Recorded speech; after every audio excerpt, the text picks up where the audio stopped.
In the last lecture I did the preliminaries on vector bundles, and there is an addition on vector bundles, and we made a group out of it. So let me recall the Grothendieck construction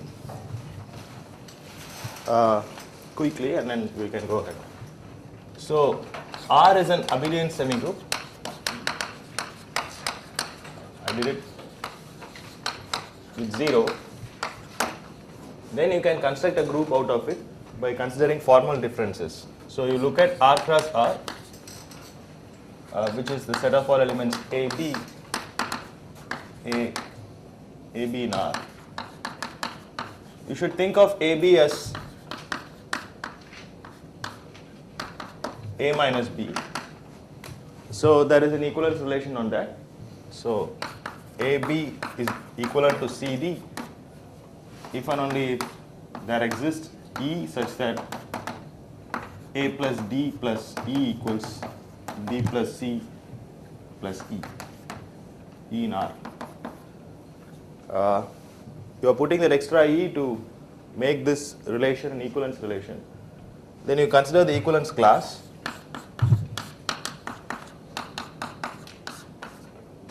And this becomes a group with the addition defined as you would expect. So AB plus CD equals, this should be thought of as A minus B, and that should be thought of as C minus D. Therefore, this is A plus C, B plus D. The inverse of AB, the minus of AB is just BA, and 0 element is 0, 0. And 0 element is so GR is a group, and this is called the Grothendieck group associated to an abelian semigroup R. You can do this construction even if it is not without 0.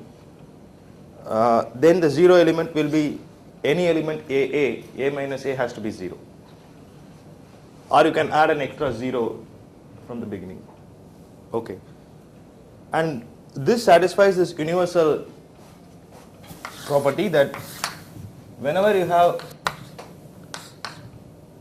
semigroup homomorphism from R to a group G,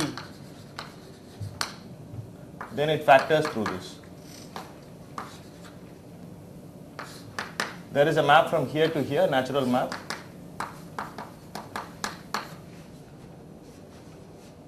Right, so, but this may not be embedding. So this has the universal property that whenever there is a map from R to G, there exists a map from GR to G. So let me draw it in a dotted line. Whenever there is a map from R to G, there is a map from GR to G, such that this diagram commutes. And we write elements of GR as. What do you do if R doesn't have 0? If R does not have 0, then 0, any element A will be. No, that marking that you're writing. R to GR. You fix any element X and look at A plus X, X. It's okay. So GR is just, so GR is made up of AB, and in this notation, so this I denoted by A, okay, equivalence class A. So in this notation, this simply becomes formal differences of A and B with AB in R. And so A minus B equals B minus C minus D if and only if A plus D plus E equals B plus C plus E for some E.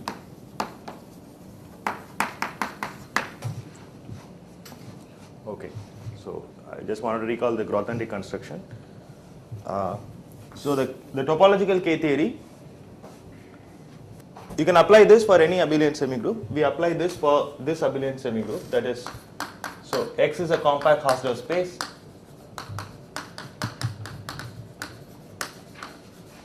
Hausdorff space, and Vx is isomorphism classes of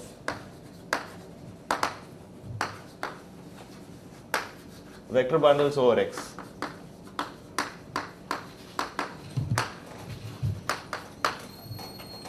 So it consists of vector bundles over X, but you identify any two vector bundles if they are isomorphic. And here there is an additive operation which is given by the Whitney sum. The Whitney sum.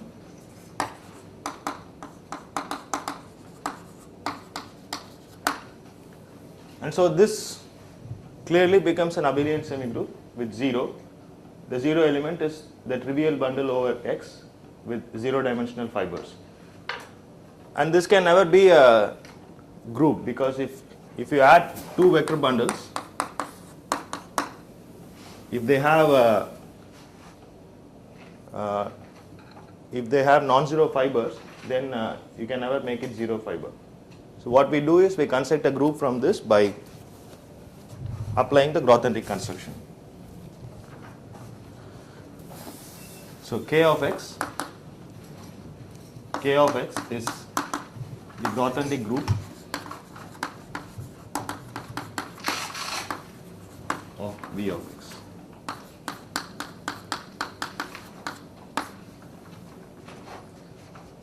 Okay, so this is the topological K theory, and it is functorial. Suppose you have a map from Y to X, and if you look at a vector bundle E over X, you can pull it back.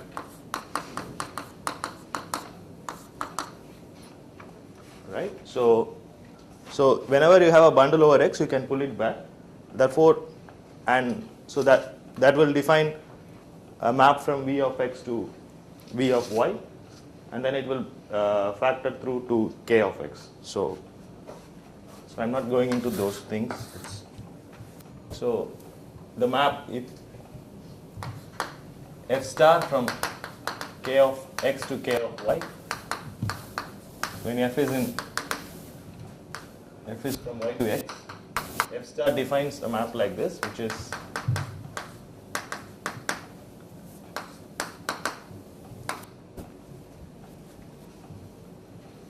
F star. Okay, so for every compact space, you are associating an abelian group, and maps between the compact spaces induces maps between the abelian groups. So K is a contravariant functor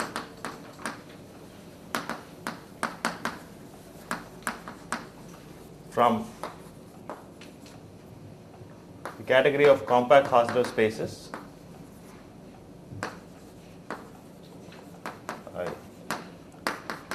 Compact Hausdorff spaces to abelian groups.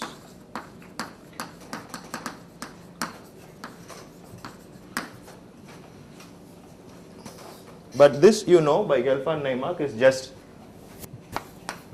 unital commutative C star algebras.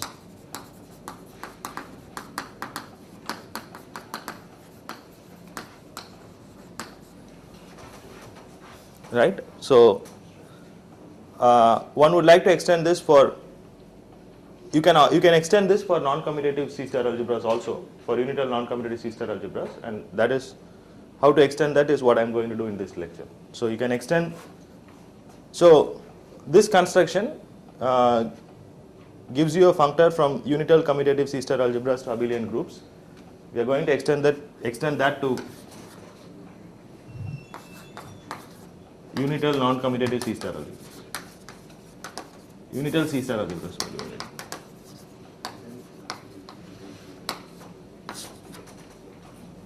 Okay, so that is the algebraic K theory. So before I state Sayre's one, let me go through the algebraic K theory part first, and then let me explain what the theorem that I am going to.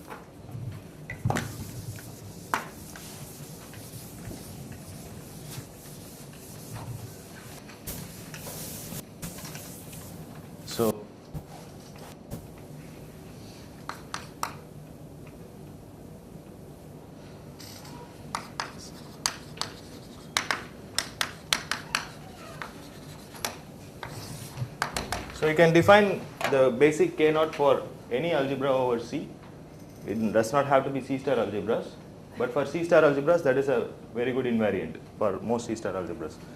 So A is a unital algebra over complex numbers.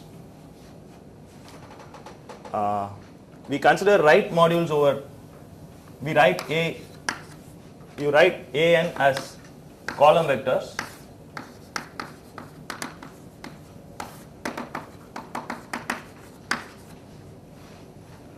Then you can multiply A from the right, so AN becomes a right A module, and you can multiply matrices of size n on the left. So AN is a right A module. So in general, a right A module is a vector space, but there is a right multiplication of A on that vector space. So and M and A acts as A module homomorphisms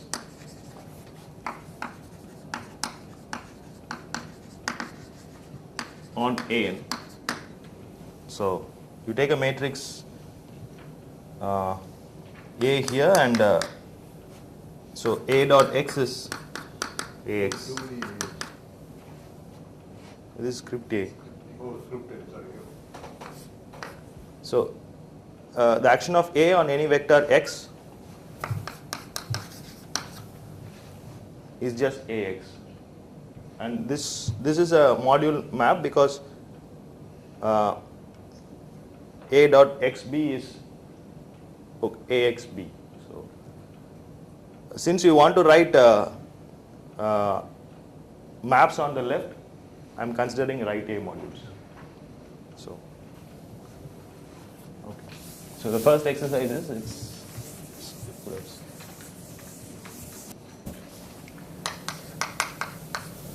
so endomorphisms of AN is just M and A. So maps from AN to AN, which are A module maps, are just given by matrices. Okay. Let me recall the definition of projective modules. Let me recall the definition of finitely generated projective modules. So let M be an A module.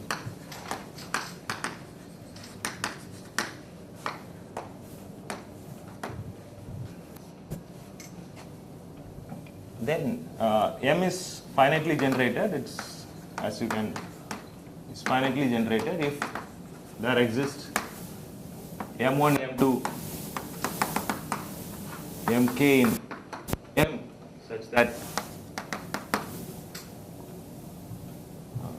such that M is AM1 plus AM2 plus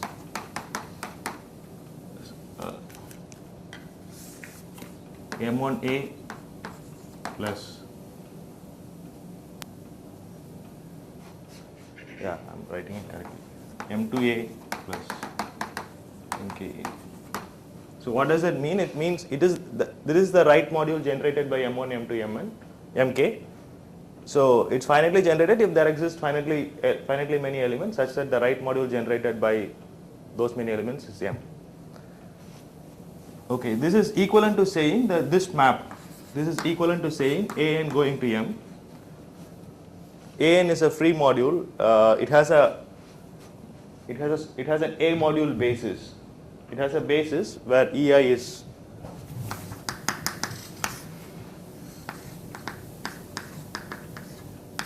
in the ith place, AK.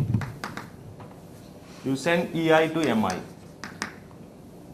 This is an A module map, and this map has to be surjective. So this is equivalent to saying there exists a surjection from AK to M for some K. This is equivalent to saying,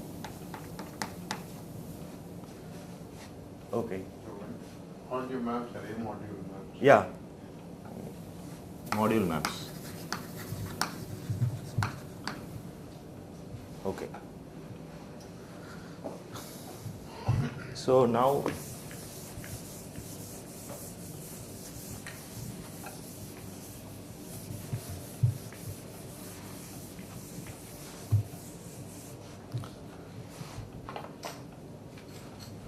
M is called projective.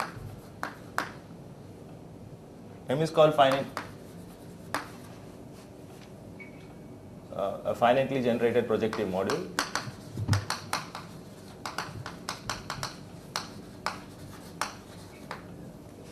If M is finitely generated, B, there exists N such that M directs some N is isomorphic to AN for some N. So what does that mean? This means that there exists another A module, there exists A module N such that the direct sum M plus N is isomorphic to a free module. So you can add two modules. The multiplication is by component wise, the A module multiplication is by component wise, and this should be isomorphic to AN as A modules. That's what you call it by a finitely generated projective A module. So if,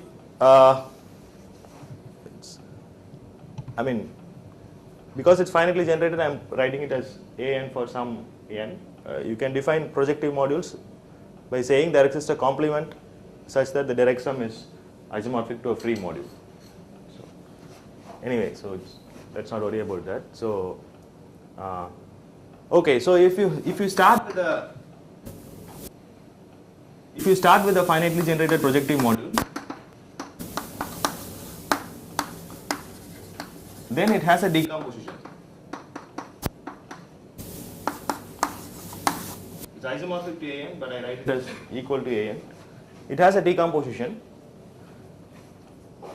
Whenever you have a decomposition, you can look at the projection with respect to that decomposition. So you can define a map, define P from AN to AN by P of x equals 1 if x is in M and 0 if x is in N, and extend linearly. So on M it is 1 and on N it is 0. X. P equals identity on, so P is identity on M and P is 0 on N, and then extend linearly. So so you can check that P square, you have been seeing this for several things. You can check that P square is P and M is just image of P.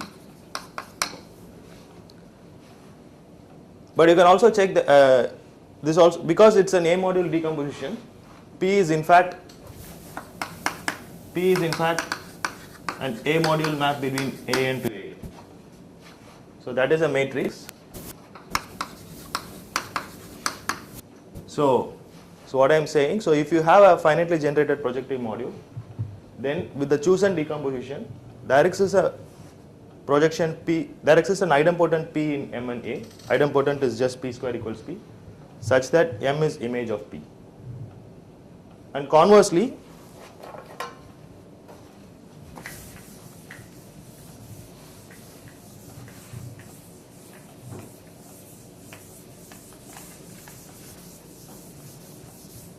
if you start with an idempotent, if P belongs to M and A is an idempotent, then think of P as a map from AN to AN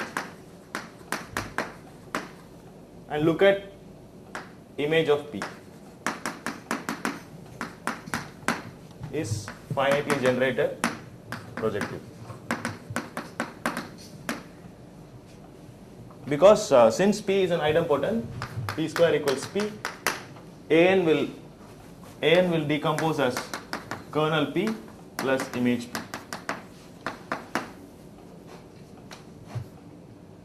And so it has a complement such that the direct sum is a free module. Therefore, image P is projective. It's finitely generated because the projection from A n to M is surjective. So what we are doing is we are identifying finitely generated projective modules with idempotence in M and A. So and you are also letting n vary. Okay. So here you have finitely generated projective modules.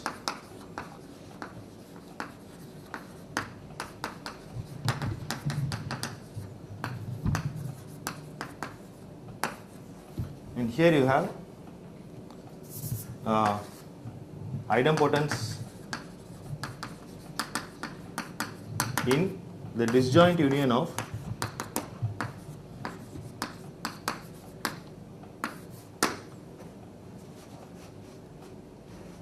okay, so and there is a map from here to here.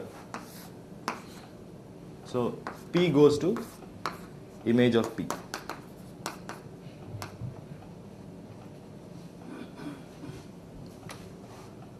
But this is surjective, that's what we saw, but this is not injective because it's,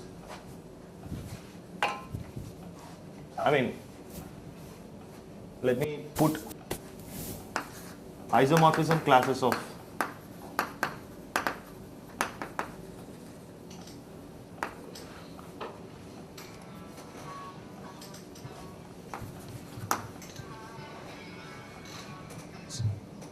yeah. So look at isomorphism classes of finitely generated projective modules. So identify two projective modules if they are A module isomorphic. From idempotence in the disjoint union M and A, there is a map from here to here which sends P to image of P, and this is surjective. That's what we saw, because every finitely generated projective module will be image of P for some projection, for some idempotent. So this is surjective, but this is not injective. So what will be the equivalence relation there which makes it injective? So that's the next thing that I have to do. So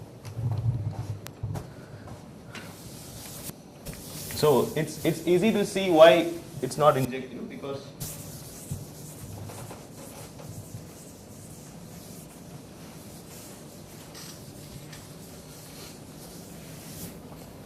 because it's, if you take P in M and A, look at this matrix P 0 0 0. So put P in the n cross n block, and here you put 0, whatever the size. But this will act on A n plus, let's increase by 1 dimension. This will act on this, but they will give you the same image of P when considered as a subset of A n plus 1, or image of P when considered as a subset of A n. If you call this P tilde, image of P is isomorphic to image of P tilde. Okay, so this is not injective, but let's see what will be the equivalence relation. So what is the equivalence relation? We define P in M and A and Q in MMA, MNA. If they are, and you define P is equivalent to Q if image of P is isomorphic to image of Q as A modules.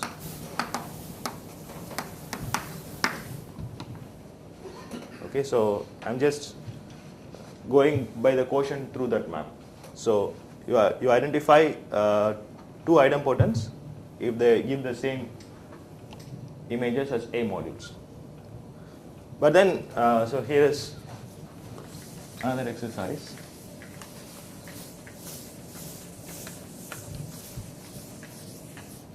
So prove that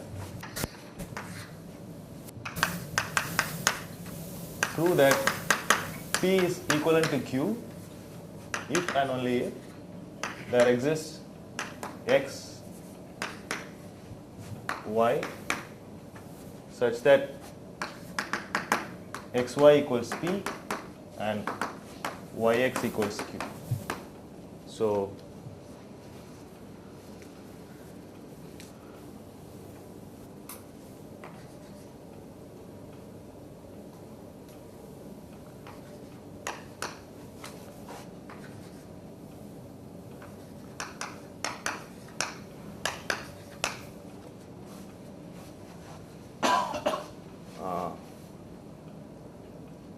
So it's not very difficult to show, but you just have to write down. So the modules which are given by P and Q, they are isomorphic as A modules if and only if there exists x and y such that xy equals P and yx equals Q. So what do you mean by xy equals P? It means that x and y are inverses of each other if you restrict to P and Q. That is this relation, because P is identity on image of P. When you restrict x and y on image of P and image of Q, then they are inverses of each other. That is this equivalence relation. Okay, so the fact that this is an equivalence relation is not, the fact that this is an equivalence relation, there is nothing to verify because this equivalence relation is defined this way, and that is an equivalence relation. So, okay. But you can add two modules. You can add two modules, M and N, and if both of them are finitely generated projective, then the addition will also be finitely generated projective. And what is the reason? The reason is if so it's image of P plus image of Q is just image of P00Q. So if the first module is given by the idempotent P and the second module is given by the idempotent Q, then their direct sum will be given by the idempotent PQ. You just put P and Q along the diagonal. That's why if you add two finitely generated projective modules, the addition is also a finitely generated projective module. Therefore, V of A, which is equal to isomorphism classes of finitely generated projective modules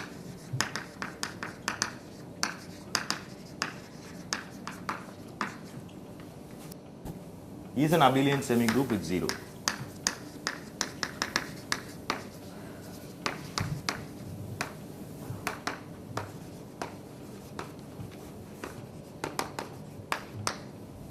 But this is same as saying this thing.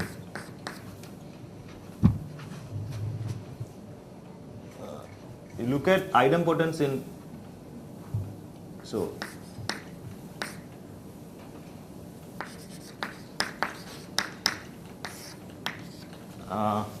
E of some algebra means idempotence in that algebra. So you look at the disjoint union of idempotence in M and A, and then go modulo the quotient, go modulo this equivalence relation.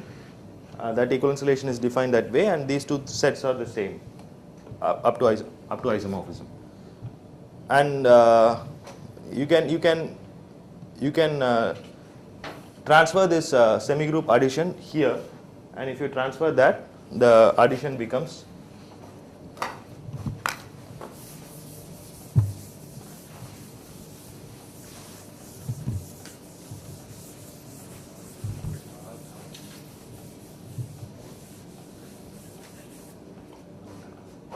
so the addition of P with Q is just P00Q, right? That is the module.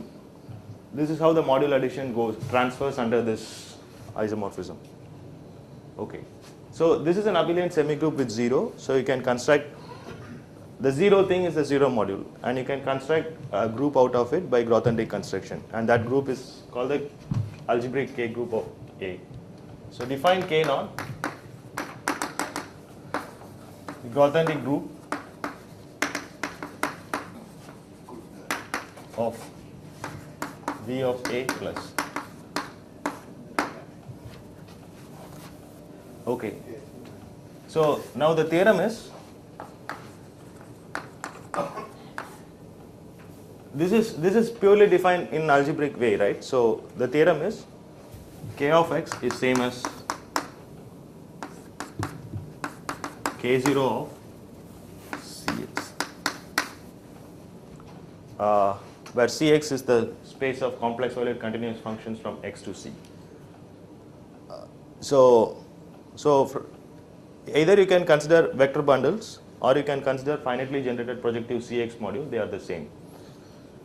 Okay, so but what is the isomorphism? That is Sayre-Swan's theorem.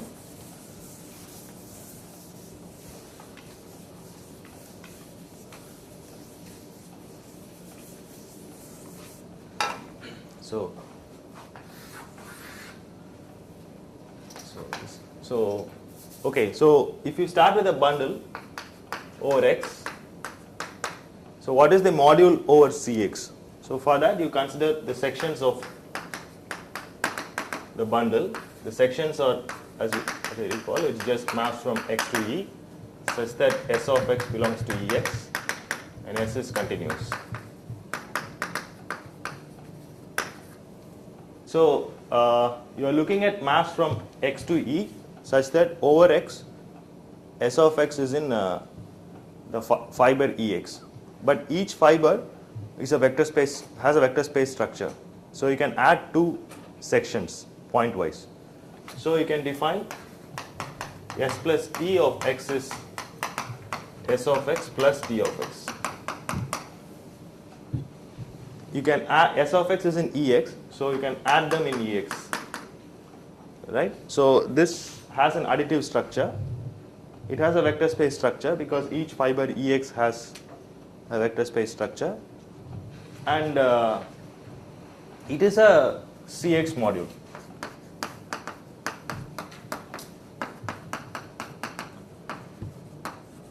So define f dot s at x is f of x, s of x.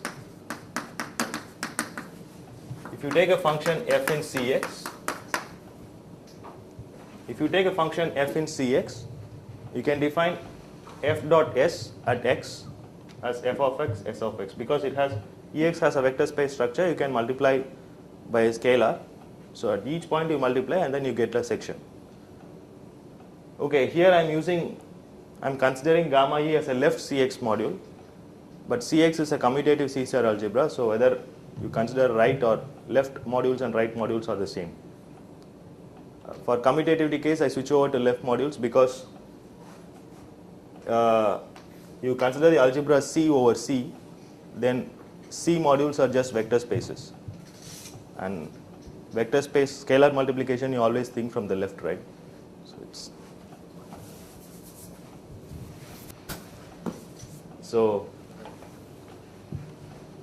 okay. So gamma E is a Cx module.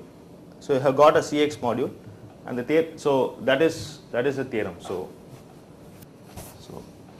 theorem is, let me write it there.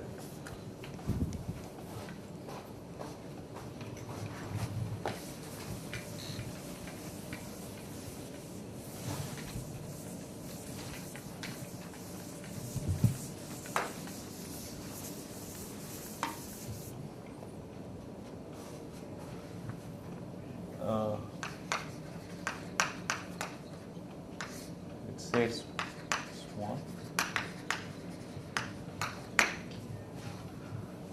So on the one hand you have vector bundles over X.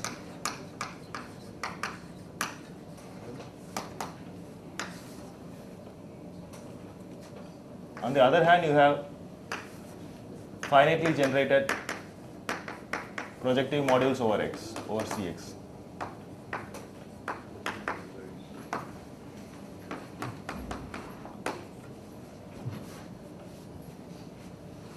So send E to, so this is isomorphism classes of vector bundles over Cx, okay.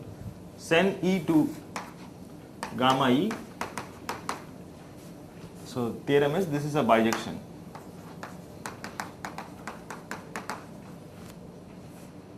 and functorial. Bijection preserves addition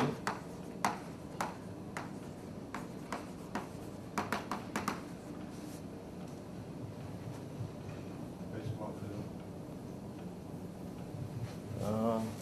That's what I mean by bijection. No, it preserves the isomorphism. Okay, yeah. This is well defined. Isomorphism classes of vector bundles. Isomorphism class is well defined. Bijection preserves addition and functorial.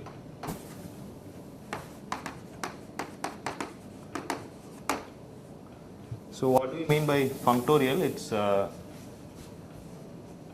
so by well defined I mean if you take two bundles E and F which are isomorphic, then gamma E will be isomorphic to gamma F.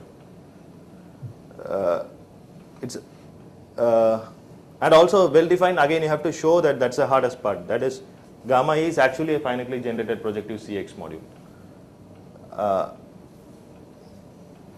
And functorial is if you have a map from Y to X and if you take a bundle over X, you can consider F star of E, that will be a bundle over Y. Now if you look at the sections of this bundle,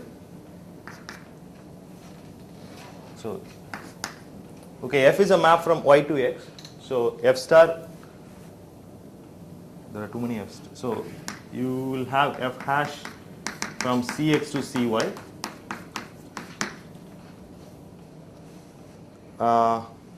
So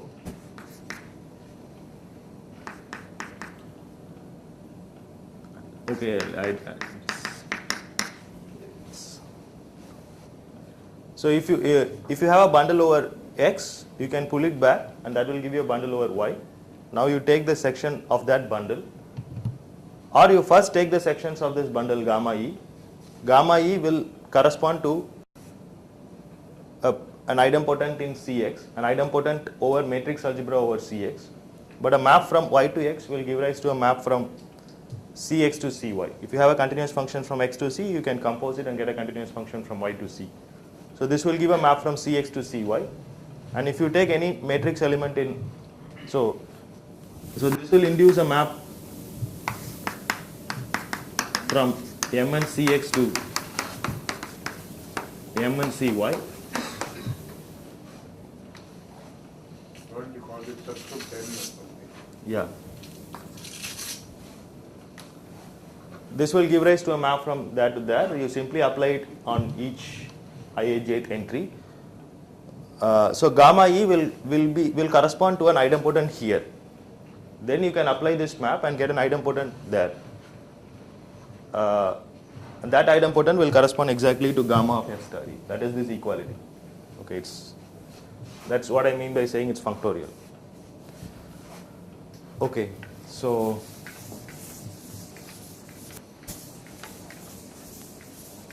the hardest, the difficult thing to prove is why gamma E is actually a finitely generated projective CX module. So that is what I will prove. Rest of them I won't prove. Rest of them is sort of obvious, not obvious. So and also why it's surjective. Surjection we already saw yesterday. So first I already proved yesterday. So if you take a finitely generated projective CX module, that will correspond to a projection in, that is equivalent to taking a projection in CX, not projection, an idempotent in CX, right? Because any finitely generated projective module over an algebra is just an idempotent in CX. But yesterday I gave an example where if it were a projection, I gave an example, but the same example will work for an idempotent also. So if you start with an idempotent, let P be an idempotent.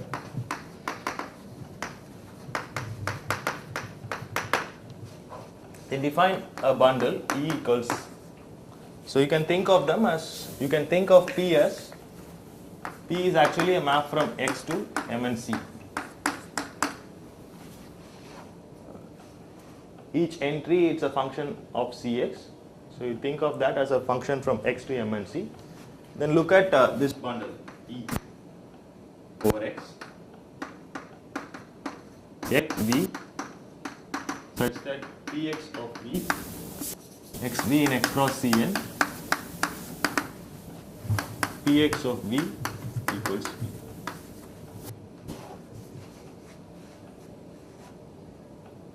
So we proved that this is actually a bundle if P were a projection, but the same proof works for idempotent as well. Okay.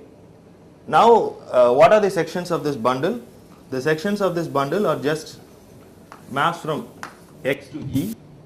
So S of X has to be X comma Vx, but where Vx is in Cn, so V is in Cxn. Any section will look like this, will look like this, and Px Vx equals Vx, right? So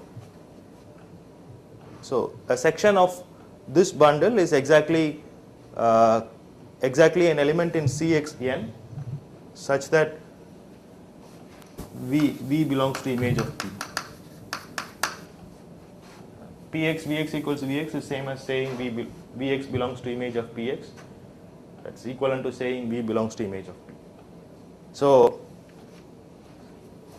giving a section from X to E is same as giving an element in image of P. So gamma E is clearly isomorphic to image of P. So if we start with a finitely generated projective module or an idempotent in a matrix algebra over Cx, you can construct a vector bundle whose section is isomorphic to what you have started with. Okay. Now let's get back to that first part.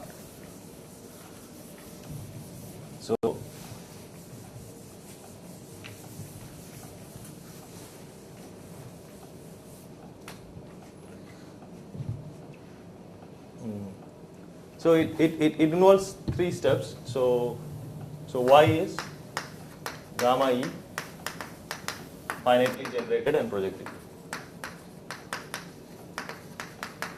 So this is what you have to show. So the proof involves the following thing. So first thing is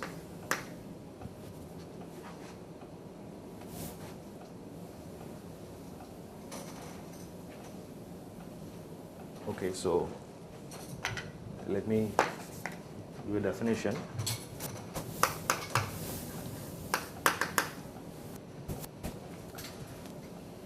A subbundle is just a subbundle F of E is just a subspace F over E, but both of them are vector bundles. Okay. A subbundle is just a topological subspace of E.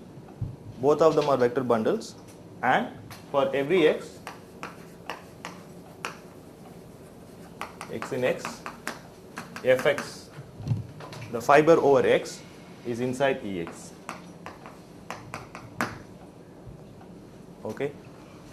So a subbundle of E is first of all a vector bundle over X such that fiber wise it's Fx is a subspace of Ex. It inherits the same. So that's a subbundle of vector space E, vector bundle E. Since another definition,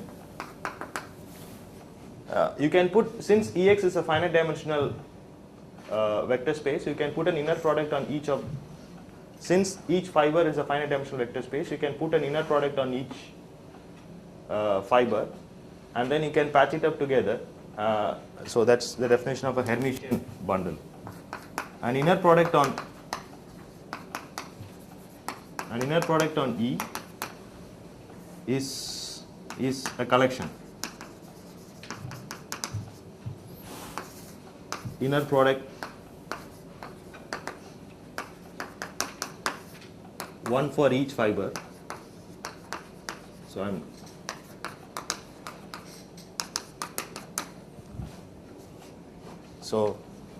So for every fiber EX, you choose an inner product X, but it has to patch it up in a nice way. That means if you take two sections X, S and T, their inner product evaluated point-wise should be continuous. So that is such that, let me write it here, such that if ST belongs to gamma E, then inner product ST at X, which is SX TX, evaluated at X, is continuous.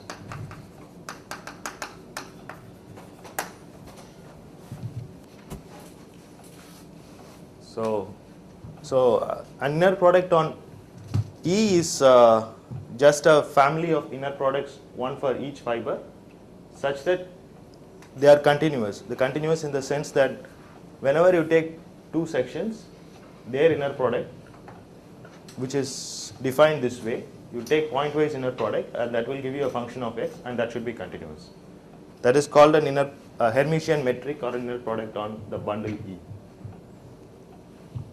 Since vector bundles are locally trivial, so if E is a trivial bundle, then you can choose the same inner product on all the fibers, right?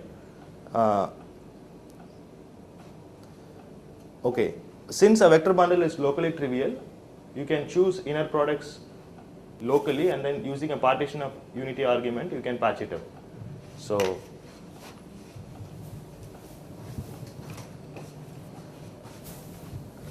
that is the first proposition. I'm not going to prove this. It's inner products exist on any vector bundles. Exist on bundle.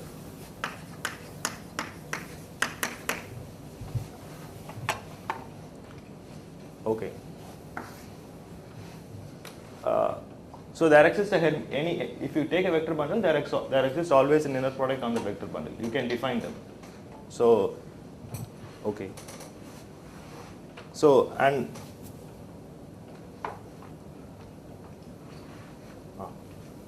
now, so what do you want to prove? We want to prove that the sections form a finitely generated projective module. That means we want to find a complement of gamma E. But what we first do is we find a complement of E, such that when you add a complement, it becomes a trivial bundle. So that is, so I'll write down. So it's theorem 1.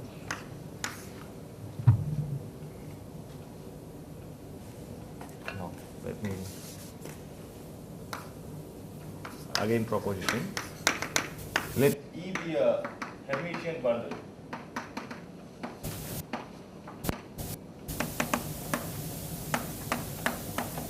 over X, and F is a subbundle of E.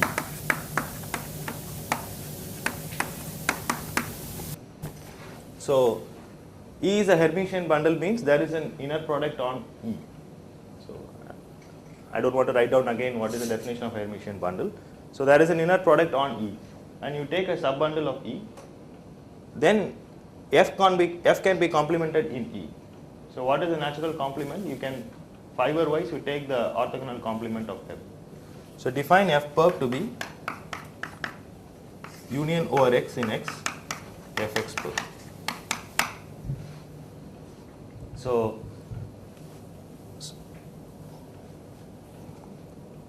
yeah, so you have to show that. So in fact, F perp is a vector bundle. That you have to show. That's a non-trivial. It's not a non-trivial part over X, and F plus F perp is isomorphic to E. I mean, it is the, you are doing it fiber wise, they are, if you add fx perp and fx, it's ex. Since this Whitney sum is like fiber wise addition, you have to prove this. Okay, so the hardest part is that this is a vector bundle, that's all.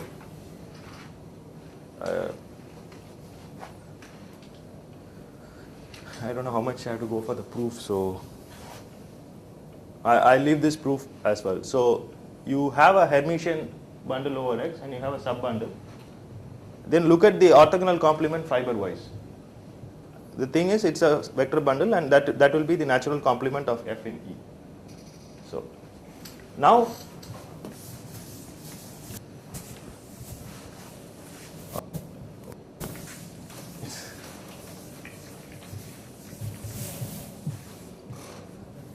now you want to show that, now again one more exercise.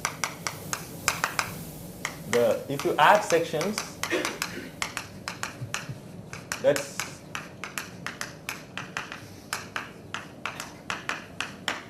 this is again clear because fiber wise it's a direct sum, so giving a section of the direct sum is equivalent to giving two sections.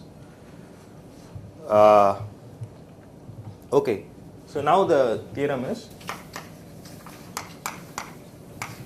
let E be a bundle over X, vector bundle over X, then there exists an embedding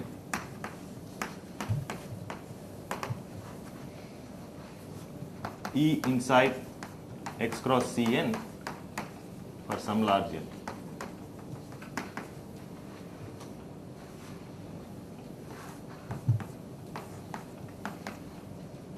So there exists a linear topological embedding. That's simply I'm writing it as an embedding. So if you take a vector bundle over X, that can be embedded into a trivial bundle. So now the proof is almost complete because then you can consider this as a subbundle of a trivial bundle. But this trivial bundle has a Hermitian metric. On each fiber, you take the standard metric on standard inner product on Cn. So E is a subbundle of a Hermitian bundle. So its orthogonal complement, if you add them, that will become trivial. So E plus E per. See, when you say embedding, you emphasize the bundle. Yes, yeah.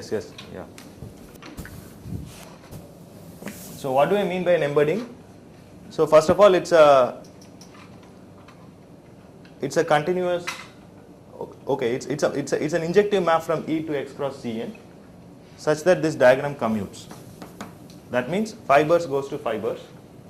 Since fibers goes to fibers, you also demand that fibers have a linear structure.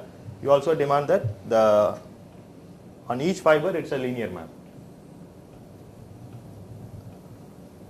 And then the embedding is topological, which means the topology on E and the subspace topology inherited from this injective map are the same. So that is the topological embedding. So it's a linear and topological. So let me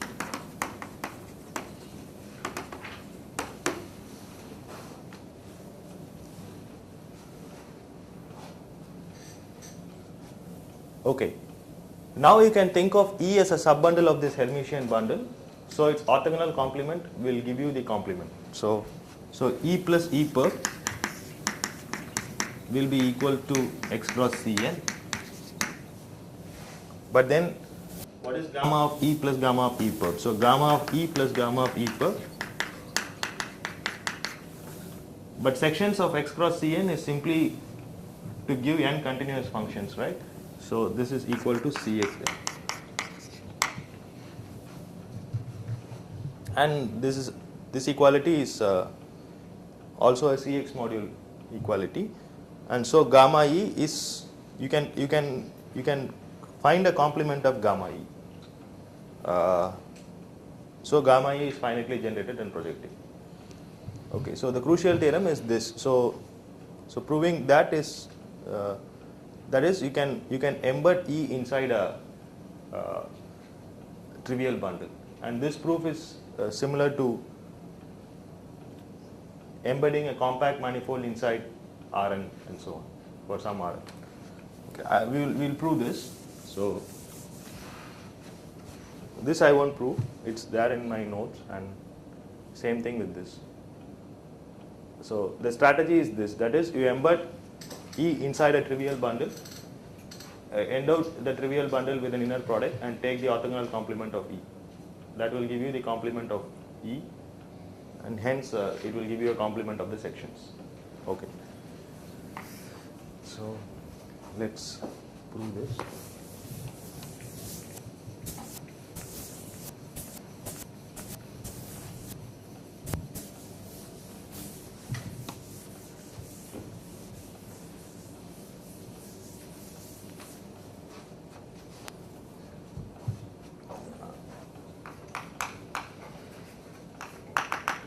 So you have to choose trivialization. So let UI hi be a trivializing cover.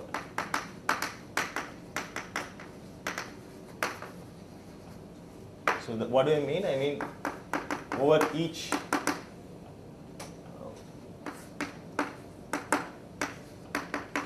so let's assume it's a constant rank bundle. It's,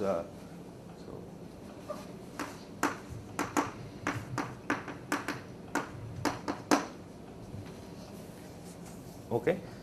So you choose a open cover UI such that this is E restricted to UI,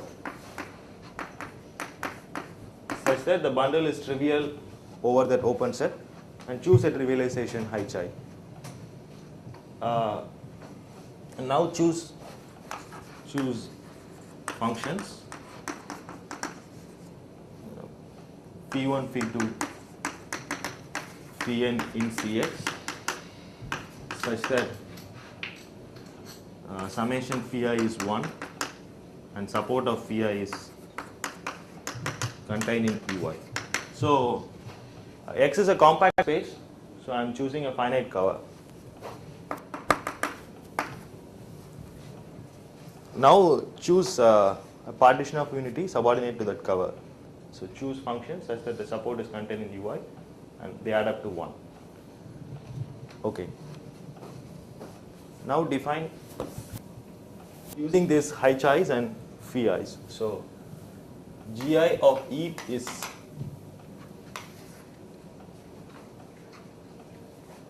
phi of PE phi 2 hi chai of E.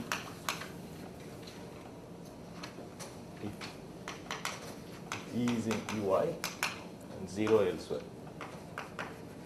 So gi is a function from E to Cn. Okay, first it takes values in Cn. What is this pi 2? Pi 2 is the hi chai has two coordinates. Pi 1 is the first projection and pi 2 is the second projection. So this is a vector in Cn and this is a scalar. This is an element of x and you are applying a continuous function on that set. So this is a scalar and this is a vector, so that's an element of Cn. Okay. Now on Ui it is given by a continuous function. So on Ui it is continuous, but this will vanish if P of E is not in support of phi. So on outside support of phi, it's given to be 0, and they form an open cover. Therefore, this function is actually continuous. So what do I actually mean is, on phi inverse Ui, on phi inverse support of phi complement, on phi inverse Ui, this is given not E. P of E is in Ui. Sorry. On P inverse Ui, it is given by a continuous function. On P inverse of support of this thing, these two are open sets, it is 0. Therefore, this n product is a continuous function. Now you have n I'm using the same L, so K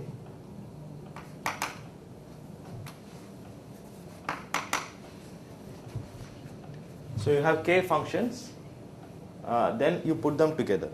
So that is the thing. So define a map from this to this.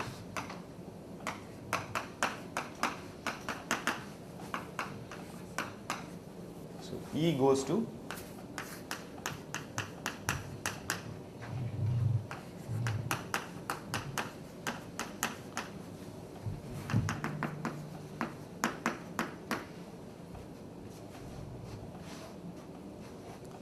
so I mean K it's so this is clearly a bundle map because I mean this is a first of all this diagram commutes, right? It will go to P of E and the first projection also it goes to P of E. So this diagram commutes, it takes fibers to fibers, it is continuous, but let's see why it is an injection. So we have to show if these coordinates are equal for E and F, we have to show E equals F. So if P of E equals P of F and GI of E equals GI of F, we have to conclude E equals F. Why is that? Let's call it as X. So they have the same, they are E and F are living in the same fiber. So choose that UI such that, choose I such that phi of X is non-zero. Once phi of X is non-zero, that means X is inside UI. That means both E and F are inside P inverse of UI. But Haicha is an injection there. So what does GI of E equals GI of F will tell? It will tell that the second coordinate of Haichais are the same for both F and E. So the second coordinate of Haichais are the same and the first coordinate of E and F are the same because they go to the same point over X. So this is an injection. I mean, I leave that part. So this is an injection. It's a continuous map, and you have to use the fact that these are in fact homeomorphisms and so on to prove that it's actually a topological embedding. Do we have to prove? Do you have to show anything else? So yeah. So let us define this map as say G. Verify that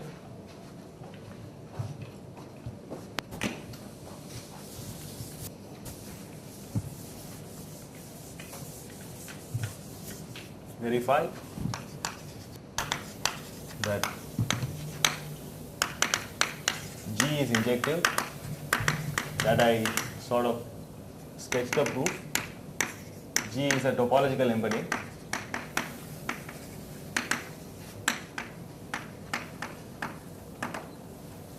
G is fiber-wise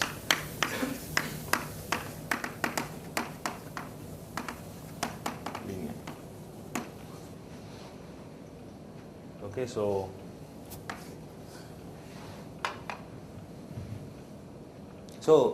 this will complete the proof that you can embed any vector bundle inside a trivial bundle. Then so the proof is complete now. So for any vector bundle E, the sections form a finitely generated projective CX module. And any projective CX module will come like finitely generated, will come as sections of some vector bundle. Okay, I will skip the rest of the proof of Sayre's one theorem because I want to do show something for operator algebra. So yeah, so there is one more point. Why is that injective, right? That is, if the sections are isomorphic, why E and F are isomorphic? That one has to show. So, but this is the difficult part of the Sayre's one theorem, and so I think it's okay. So Sayers-1 theorem tells that the vector bundles are in 1-1 correspondence with projective modules, so finitely generated projective modules over Cx, and so you can construct your K. So that's why this. That's why we have this.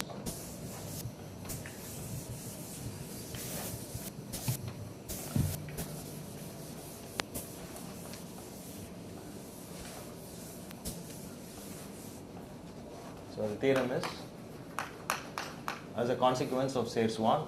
So you can call it as Sayers-1 also. Okay, as a consequence of Sayers-1, it's K of x is same as K0 of Cx. Okay, so fine. Now this is a topological invariant. It's a topological invariant. Let me show that it is homotopy invariant. Homotopy invariant, that is, if you have a homotopy of maps, they will induce the same maps at the level of K theory. But we will show it in this side. Okay.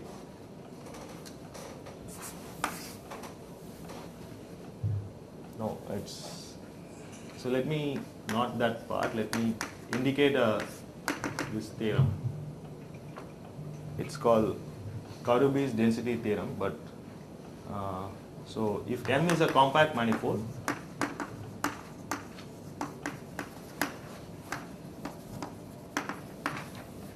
then K of M is equal to K0 of Cm, which is the previous theorem, but which is equal to again K0 of C infinity M.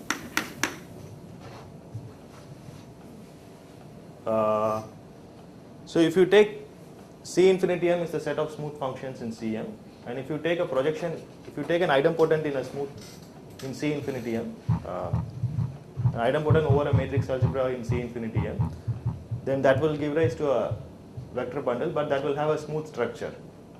So this says that for manifolds, it is not necessary to consider all topological bundles, but it is enough to consider smooth vector bundles. That is all the maps involved are smooth. A smooth vector bundle is, this map should be smooth, this has a manifold structure, and all the trivializations are smooth. Okay. And you can add two smooth bundles and so on. So this theorem says that for manifolds, you don't have to consider all topological vector bundles. It's enough to consider smooth vector bundles.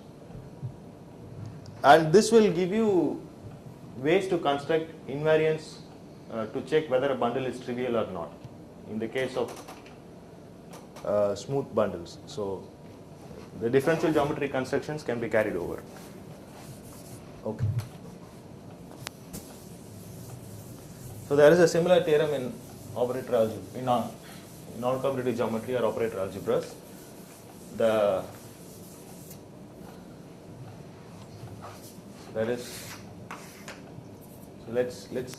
So now A is a unital Banach algebra.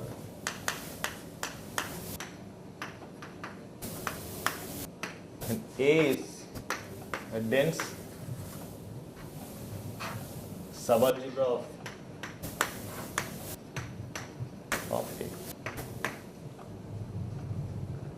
such that its 1A is in K. It's a unital Banach algebra, and this is also a unital algebra, but it is dense in A. So the set of smooth functions is a dense subalgebra of Cm. Okay. So definition: if A sub of A be a dense inclusion, a dense unital inclusion, so A is called smooth. It's called spectrally invariant, but let's call smooth in A if 1. A has a Frechet algebra structure.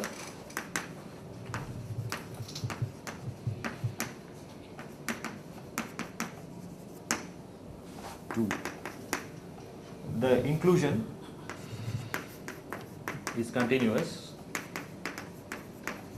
and it is spectrally invariant. So this is the crucial point which will, what it means is, that is, if A belongs to A and if A is invertible in A,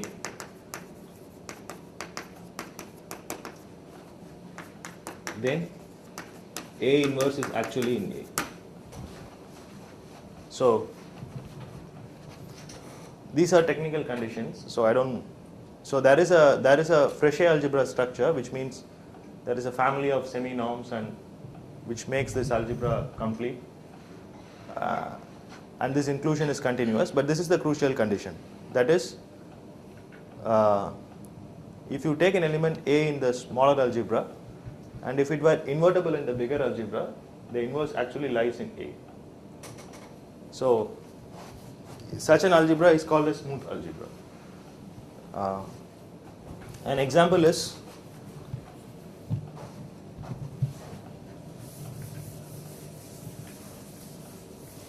Would it be more natural to require it to be closed under functional calculus for smooth functions?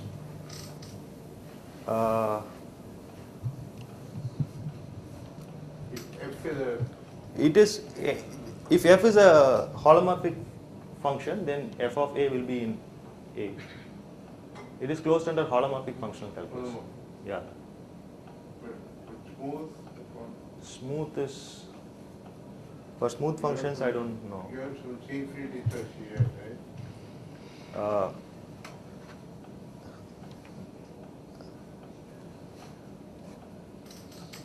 No, it is not. So when you say C infinity, you mean not holomorphic. You No, mean smooth functions. C infinity m inside Cm. Yeah. This is an example of such a setup. Right. No, but I'm saying in C infinity of m you have smooth, not holomorphic functions. Yeah, C infinity m is a smooth function. Yeah, so I'm saying over here, would it be natural to ask that if you have a function which is C infinity in a neighborhood of the spectrum or something in A, Okay. then when that functional calculus, that function of that element must be the subalgebra. Would that be more natural to follow it? Or does it follow? No, it does not follow. But for that equality, this holomorphic functional calculus is only used. And by the way, what do you mean? No, in the Banach algebra setup, there is no smooth functional calculus, right? If A is a, Sorry, I was thinking C star algebra. yeah.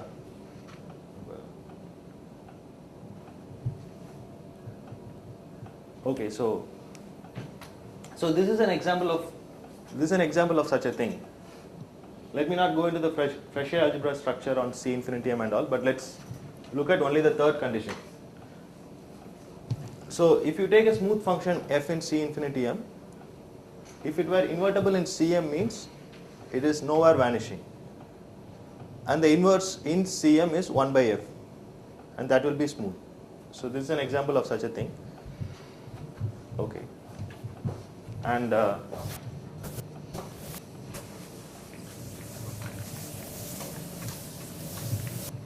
forgot one.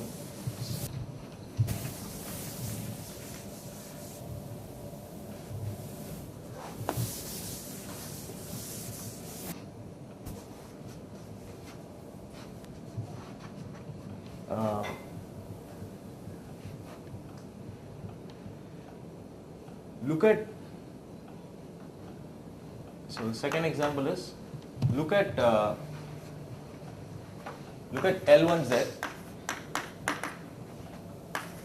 which is set of all functions from T to C such that continuous,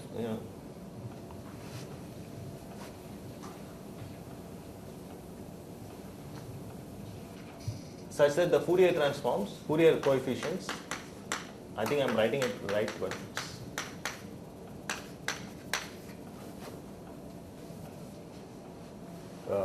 Is it to C or T to C? F. T is the circle, so it's from S1 to C such that the Fourier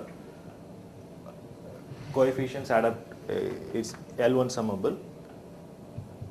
And this is a sum of C of S1. Look at all continuous functions whose Fourier coefficients are summable.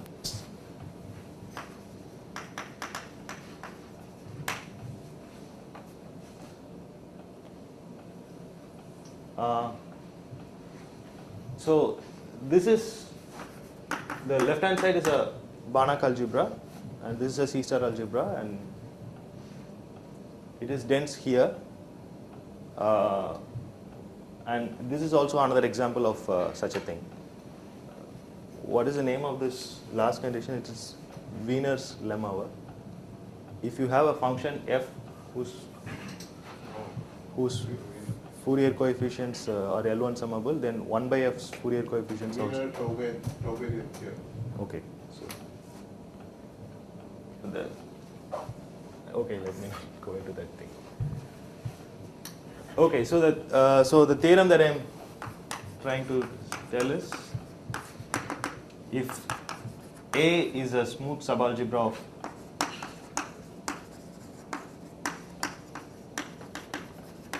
of a Banach algebra A of A, then K naught of A is same as K0 of A. So K naught of, what is K naught of script A? It is given by idempotence in Mn of script A. K naught of capital A is given by idempotence in Mn of A. We are saying that they are equal, so there is a natural map from here to here.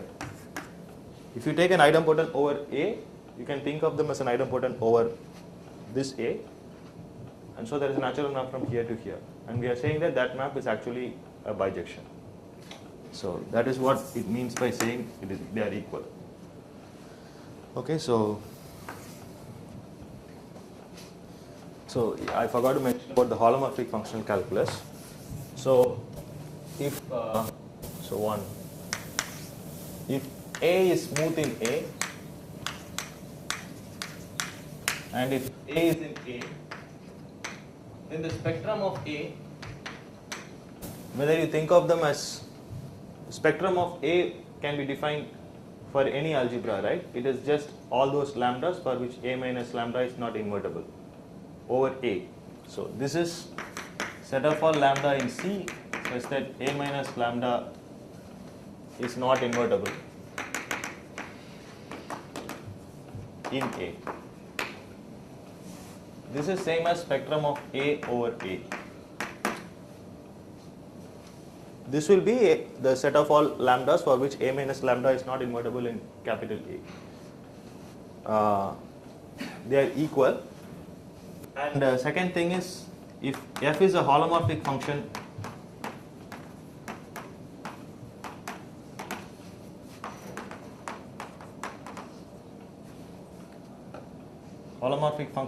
around spectrum of A, then so any A, that is whether it's script A or calligraphic A, it doesn't matter. This equals this. So then f of A is actually inside A. I mean, A is first of all in A. So A is in A, and whenever you take a holomorphic function around the spectrum of A, f of A is actually in A. So it's closed under holomorphic functional calculus. Third fact is, if A is smooth in A, then M and A is smooth in A.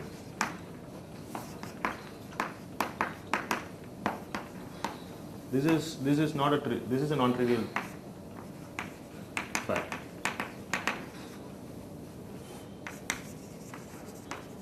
It's due, the proof you can find it in this guy's name. Schwitzer's papers.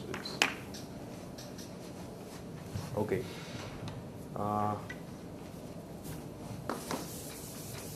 So another two.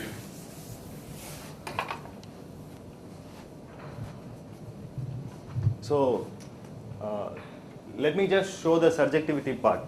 That is why any idempotent can be written as an equivalence class coming from A, and then I will stop. So for that I need one fact, that is one lemma. A is a Banach algebra, unital Banach algebra. E and F are two idempotents in A.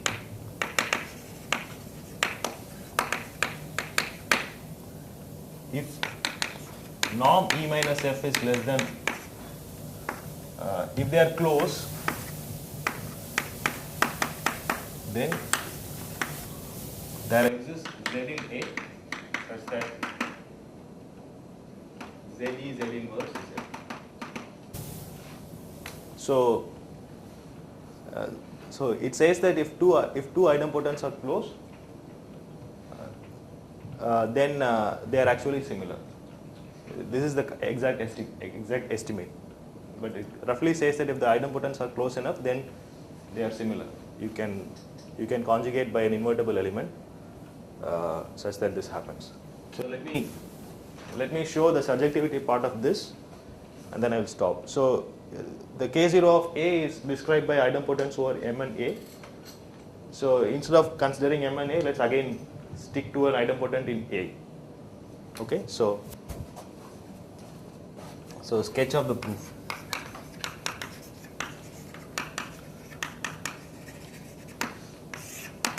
Let F belongs to A, let E belongs to A be an idempotent. So idempotent means E square is E. But script A is dense in A, therefore you can approximate E by elements from script A. So there exists A in A, which is such that A is close to E. So I'm not going to write the exact estimate. So A is close to E. So A square is also close to